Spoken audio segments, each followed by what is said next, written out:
Good morning. It's Tuesday, the 13th of February, and this is Govindraj Ethiraj broadcasting from Mumbai, India's financial capital, and our top stories and themes for the day. Falling food prices bring down inflation to a 3-month low. How an India-facing exchange-traded fund on Wall Street is beating the S&P 500. The Securities and Exchange Board of India wants to increase scrutiny of initial public offers. Is that too late? Will cutting of import duties on electronics components help the electronics industry? And why are prices of chicken falling while everything else is going up?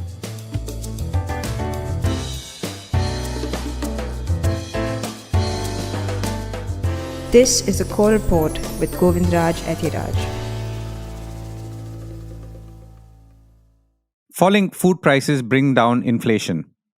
Inflation is falling, just like we said yesterday, basis, of course, what many others have said, but these are people we believe, and of course, there are polls saying as much in recent weeks. The Consumer Price Index, or CPI-based inflation for January for the country came in at a 3-month low of 5.1%, according to the Ministry of Statistics and Program Implementation's data. In December, retail inflation had touched a 4-month high of about 5.7%, following about 5.5% in November. Food inflation, which accounts for nearly half of the overall consumer price basket, rose about 8.3% in Jan, and that was lower than the 9.5% in December. So Jan food inflation, I repeat, was 8.3% compared to 9.5% in December. So prices of cereals, which includes rice and wheat, rose about 7.8% year on year in Jan compared to 9.9% in the previous month. But vegetable prices, and this is a figure we'll return to later, rose 27%. Only marginally lower, rather less than 1% lower than what it was in December, according to data. So vegetable inflation is obviously still high, and an interesting contrast to meats, which we will come to later in the core report today. The Reserve Bank of India had retained its inflation forecast for 23-24, which, as you know, ends next month at 5.4%. For the current quarter, that's Q4, the projection was lower to 5% from 5.2%. Meanwhile, the Index of Industrial Production Growth for December 23, released by the same body, that's the Ministry of Statistics, was 3.8 compared to 2.4% recorded in November. So this is for December versus November. November had witnessed the lowest IIP growth since March 2023, when it was 1.7%. So very broadly, lower inflation and higher industrial production in the last month. The stock markets were down, however, in anticipation of all this data, possibly, which clearly turned out okay though, or they were down for other reasons. The BSE Sensex was down 523 points to end at 71,072, while the Nifty 50 was down 166 points at 21,616. The broader markets were lower, that's the BSE Mid Cap and the BSE Small Cap, which were down 2.6 and 3.16%. Now, a quick recap from Wall Street. The S&P 500 has climbed 5.4% to start 2024 and closed above 5,000 for the first time on Friday, which was the 10th record of the year. The Dow Jones Industrial Average has also risen about 2.6%, setting 11 records along the way, says the Wall Street Journal. India facing exchange-traded fund scores on Wall Street Journal. The CNBC is reporting that India is becoming a favorite emerging market for investors looking for long-term upsides, and one ETF has done a better job at capturing those returns than its peers. The Wisdom Tree India Earnings ETF, or EPI, has a total return of about 6.6% through February 8, according to FactSet, and is up about 19% over the last 3 months. EPI 3M Mountain Wisdom Tree's EPI has been outperforming all other major India ETFs. The Wisdom Tree Fund is also beating the S&P 500, which is up less than 5% over the same period. The Wisdom Tree Fund has had an average annualized return of roughly 12% over the past decade, according to CNBC. Wisdom Tree's global CIO, or Chief Investment Officer, Jeremy Schwartz, told CNBC that the story in India has been that it's got one of the better population profiles, it's got a long-term growth story, but people know that, so they pay so much more for it. He also said that most of the large cap indexes for India today are holding about 50, 75, 100 stock, but they have over 400 companies. And one success is winning over investors and has brought in about $400 million of net inflows this year and has about $2.5 billion in assets. SEBI to increase scrutiny of IPOs. Back home, India's market regulator, the Securities and Exchange Board of India, is increasing scrutiny of issue documents filed by companies going public. Reuters is reporting basis sources amidst a general rise in IPOs in the Indian markets, which of course you know. Now, this sounds a little like closing the proverbial stable door after the horses have bolted or have been bolting for a while, and also implicitly seems to admit that the previous IPOs were cleared without sufficient scrutiny. Of course, I wouldn't want to build too many conclusions on the basis of just one report, but SEBI chairperson Madhavi Puri Butch did say last month that they were investigating three initial public offerings or IPOs for allegedly inflating the number of subscriptions received. They did not disclose the names of the companies. When I say they, I mean SEBI, but they did say that they were working on measures to curtail such malpractices. And many of these cases involved smaller company IPOs. Now, there are other regulations on how long the promoters or owners have to stay locked into their shares, depending on what the utilization of the fundraise in that IPO is. For example, retiring debt may have a shorter lock in than capital expansion. All of this suggests that some of these norms were flouted. And now, going forward, this also increases the paperwork for companies because they have to now declare in greater detail what they want to use the funds for. In some ways, or some small ways, this is also going back to the not so good old days of controls. But hopefully, there will be some compromise. And of course, companies have to be more honest in their intent. Oil prices fall on tensions likely easing in the Middle East. Oil prices fell after rising steadily last week after Iran's foreign minister flagged the Israel Hamas conflict could be moving closer to a diplomatic solution, according to Bloomberg. Brent fell about 1.1% to below $82 a barrel after gaining almost 6% last week. Oil has traded within a band of about $10 for most of this year as nervousness over the conflict in the Middle East has been partially offset by ample global supply and a shaky demand outlook, especially in China, which is the second biggest consumer, according to Bloomberg, as we've been pointing out in the core report as well. Interestingly, Goldman Sachs analysts said in a note that there are other reasons oil demand could fall, being a surge in electric vehicle sales, in China, that is. Among other big news in the oil industry, also suggesting that consolidation is continuing, the Wall Street Journal is now reporting that rivals Diamondback Energy and Endeavour Energy Resources are merging to create a $50 billion oil behemoth. Endeavour has been one of the most prized businesses in the consolidating Permian Basin, the largest U.S. oil patch that straddles West Texas and New Mexico, according to the Wall Street Journal. And this is a good time to look back at the major energy deals of the last year via the Wall Street Journal again. Exxon launched a nearly $60 billion all-stock deal to buy Pioneer last fall, followed by Chevron's $53 billion all-stock deal to purchase Hess in the same month. Occidental Petroleum late last year revealed a $11 billion agreement to buy West Texas producer Crown Rock. Last month, energy company APA said it would buy smaller peer Callan Petroleum in a deal valued at about $4.5 billion, including debt. Elsewhere in the energy space, Southwestern Energy and Chesapeake Energy merged in January, creating one of the largest natural gas producers in the United States. Import duties on mobile phones are down. How effective will that be for the electronics ecosystem? India can become a major and competitive producer of mobile phones globally if it is able to source components more cheaply. As it turns out, many components of mobile phones are imported from other countries, including high-value parts like semiconductor chips. If import duties are high, then it obviously becomes uncompetitive to produce in India, whether it is for India or imports. Remember, if you can buy a phone overseas and bring it here, though the number is small, you would rather do that than buying locally. Now, the government 2 weeks ago cut import duties on a number of mobile phone components like battery covers, front covers, SIM sockets, and screws to 10% from 15%, which it was earlier. Now, the initial feedback on this move is that the impact on final prices of the mobile phone in India will be very minimal, barely 2 to 3%. Incidentally, the Economic Times quoted an industry study on tariffs on smartphone input components, which found that India had the highest tariffs, 8.5% on average, among 6 other manufacturing nations, including China, which had 3.7% on average, and Vietnam, 0.7% on average.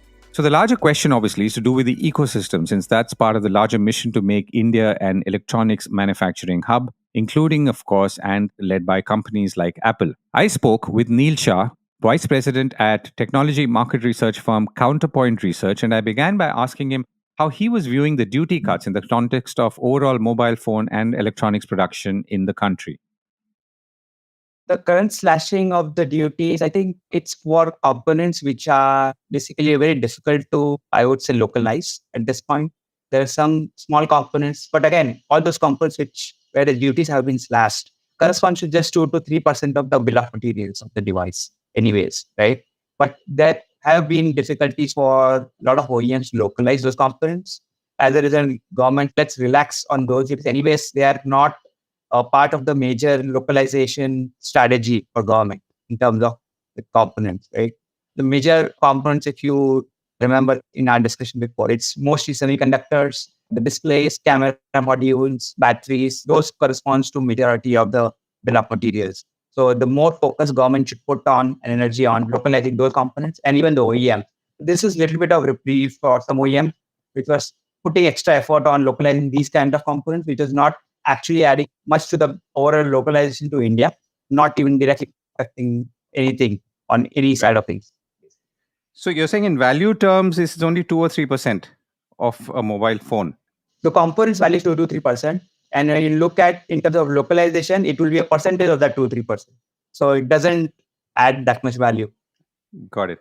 So, if you were to now look at our overall electronics manufacturing ecosystem, could you just walk us through where we are today in terms of total production capacity? How much are we exporting? And then I'll come to the value part. I think we have done a tremendous job since the first Make in India in 2016. Make in India program, PMP, which was at earlier called Base Manufacturing Program, right? So it started, and since then we have done a tremendous job. 99.5% of the phones are being manufactured in India. And we have moved from importing full CBUs, which is completely built unit, to SKDs, which is semi-knockdown units, to completely knockdown units now. Complete knockdown is where we are importing all the components, small components, and everything is assembled on the bare PCB over here using advanced technologies, advanced machining tooling. We are also manufacturing a lot of housing, like housing for maybe iPhone. And camera modules are being assembled here. Battery packs are assembled here. Display is something which is not happening at full scale, but I think eventually it will happen. Samsung is only one which has a display fab here, but we'll see a lot of things happening on that front also in future. And overall, I would say close to 250 million units are being, including smartphones and features phones, are being produced in India right now. And that is almost 99%. I would say almost 100 million of phones are close to of the overall are exported from India. You're saying 99.5% of domestic demand is met through domestic production. Let's say we are importing the top end iPhone 15 as an example, then that's really in that 0.5%. It's very small percentage. Anyways, it's super high end. And anyways, what happens is over the time, Apple starts manufacturing or assembling those phones also in India. Obviously, the sophistication level of the high-end iPhones, like camera module won't be assembled here. Obviously, Apple will put some beauty, will pay some beauty on that. But overall, all phones are being assembled. And actually, this year, Apple shipped its first phone in India with being manufactured in India, right? The base models, iPhone 15. Right. If you were to now look at what we are manufacturing in India, and if you were to break down all the components that we are importing, what is the value add that we are doing in India today at this point, particularly in the iPhone or Foxconn?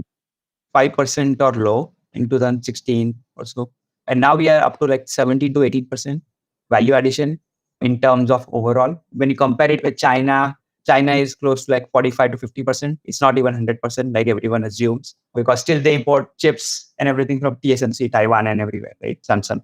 Even displays come from Samsung, like OLED displays, Korea, and some fabs outside. So Vietnam is somewhere around 33%. So we still have a longer journey to go from other components being manufactured. But since the poster child of the industry, which is Apple, trying to push for diversity beyond China and diversifying beyond China, we would see a lot of other suppliers following to build an ecosystem around Apple manufacturing, which will eventually give them scale to even sell to other manufacturers. Again, value add. If I were to ask you in, let's say, number, so let's say if we spend 100 rupees in importing all these components, what is the price that we are selling that product at roughly? I mean, or an average price, or what price are we exporting it at? It depends on every OEM has a different margin. So if Apple manufacturers at $400, it would sell obviously at $800 because Apple has that margin. But someone like Xiaomi, say premium phone at $300 would sell it for $600, right? So everyone has different margins, but I would say most of the value addition which we calculate is how many components and software everything is actually sourced from India, basically, right? From the Indian suppliers and so forth, or suppliers based out of India, in Indian patents, basically. So that is 17% right now. But still, we are importing a lot of components like camera sensors, battery cell, right, which is a major component within a battery pack. If you look at the next, let's say 6 months or so, not the whole year, but at least part of this year, how are you seeing fresh investments that are coming in, where they're going, and what is it likely to produce? The fresh investments, as we discussed before, obviously the biggest impact would be in the semiconductors, right? From the manufacturing, whatever we could have done, we have done maximum. Obviously, we would like to have more display fabs, would like to have more advanced camera module manufacturers like LG coming in, so setting up shop because they are, or Samsung, which are almost number one, number two when it comes to, and even couple of Chinese. And the semiconductor fabs with respect to at least packaging coming here as a low hanging opportunity for us. And we have seen Micron setting up one, right? But the effect will not get immediately within 6 months or 1 year. I think 2025 second half onwards, maybe some level of packaging will add value and take a value at another maybe 2 to 3% by end of 2025. And beyond it will then scale. Right, Neil. Thank you so much for joining me. Yes, thank you. Why are chicken prices going down? We were talking about inflation early in the show. Vegetable prices rose 27% compared to a little over 27% in December, according to the latest inflation data. Now, the figures have been shifting around, but there's not been much change in the last year or so. On the other hand, meat and fish inflation levels are just at 1.19% or 1.2%. Latest figures, that is. Once again, there has not been much change in the last year. Egg prices are rising a little more, with inflation around 5.6% right now.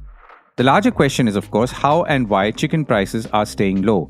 While not everyone consumes chicken, a good source of protein, by the way, its low prices obviously suggest demand and supply are matched or demand is low. I reached out to Ricky Thapar, who is an industry person and treasurer of the Poultry Federation of India, and I began by asking him, of course, why were chicken prices staying low and even egg prices had not moved that much. You see, the rate keeps fluctuating month-wise because this is all demand and supply. During winter season, the egg consumption increases, so egg demand was very good and egg rates were high. If we talk about chicken, now the present chicken rates have started improving.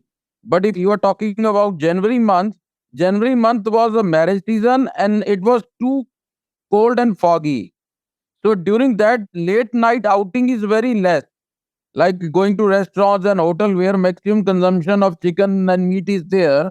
So due to fog, I'm talking about North India and marriage season, the consumption was less. But now the weather is improving, so the consumption is also improving and the rates have also are now increasing. So we hope in February the rates of broiler will be much better if you compare to January month. Right. But if you look at year on year, I'm looking at year on year figures, Ricky. Overall consumption. So if I look at vegetable prices are 27% up. Chicken is, I don't know the exact number, but it's either around 1% or even less. So overall chicken prices are not rising for more than a year now and seem to be staying low. So why is that happening, very broadly speaking? Basically, anything is to do with demand and supply. Now the poultry industry is growing at the pace of 9 to 10% in broilers, and in layer egg industry it's growing 5 to 7%. Production is more, so that's why we are balancing demand and supply. So there is no shortage of chicken or egg, so that's why rates are being maintained. From the demand side, how would you say, how have prices been behaving in the last couple of years? And I literally mean, let's say 2023 and 2022. The price have been slightly increasing because the cost of production has also gone high. In chicken, the 65% cost is the cost of feed. And in poultry feed, it's mainly soybean meal and maize, which is corn. So if you see this year, corn prices have gone very high because of the demand of corn from the starch industry, and now from the ethanol industries also demand is there. So the feed prices, which used to be 36 to 38,000 rupees per metric ton, are now 40,000 to 42,000. There has been 10% increase in feed rate, which has increased the cost of production. So farmer profit has also decreased. 5 to 7% demand is also increasing. But you're saying supply is keeping pace, because of which prices are not going up or prices are steady. Absolutely right. Is there any change in terms of consumer behavior when it comes to eating chicken either outside or at home in the last couple of years? Now the Indian consumer are shifting from wet market to dressed chicken market because of better hygiene, reliable supplies, and reasonable price. There are opportunities as companies, poultry companies are setting up processing plant, cold chain facilities, sale counter to reach the final consumer. Like the fast food chains are coming like McDonald's, KFC, they all require a processed chicken. And even the like Licious and other companies who are doing online delivery, now the poultry is shifting to more into processed meat industry. Earlier it used to be wet market. Yes, actually, quite interestingly, on this show just a few days ago, we spoke to someone who pointed out how, the share of KFC had gone up quite sharply in the last year or so because people were buying more fried chicken from quick service restaurants. So, how are you seeing demand and supply in the next 6 months to a year, Ricky? I mean, broadly, going by current trends? You see, if we see the growing consumer demand, today India is second position in egg production in the world after US and China, and sixth position in the broiler production. But when we talk about per capita, it's still very less if we compare with the international. So still there is a good scope. Poultry will increase, but at the same time, consumption they are matching both production as well as demand and supply. They are matching. So rates are going to be stable only. If we talk about per capita consumption of meat, it's only 5.7 kg per person per annum and 91 eggs per person per annum. So definitely scope is there. Now more as the middle class income is improving, they are spending more, especially after the COVID time. Now even the doctors are recommending to go for good protein diet, go for eggs, go for chicken. And today chicken is the cheapest source of protein if we compare with any other protein. Seeing the market scope, at the same time, if poultry industry demand is growing by 7 to 8%, and similarly the production is also increasing. If we talk about you see, agriculture growth is only 2%. But if we talk about livestock and poultry growth, that's 7 to 8%. Like our honorable Prime Minister says, we have to double the farmer income. So only through poultry, dairy, fisheries, aqua, we can double the farmer income. So now more and more agriculture farmer are converting into poultry, dairy, and aquaculture. So poultry is definitely going to expand at same pace that the demand will be there. So like there will be no shortage of anything. Right. And that applies to eggs too. I mean, we talked about chicken, and you're saying while egg prices have been rising a little more, yeah, you're saying that eggs Yes, too, we are able to match demand with supply. absolutely. And you see egg prices also remaining roughly steady for the rest of the year because we are seeing some hikes there. Again, like in India, lot of religious and festivals are there when the people become vegetarian. So on those special months, the demand goes down. Like we will be having Navratras in April. Then similarly, Sawan month will be there in July, August. So during those religious period, the demand goes down. Right. Ricky, thank you so much for joining me. It's my pleasure. That's it for me for today. Have a great day ahead.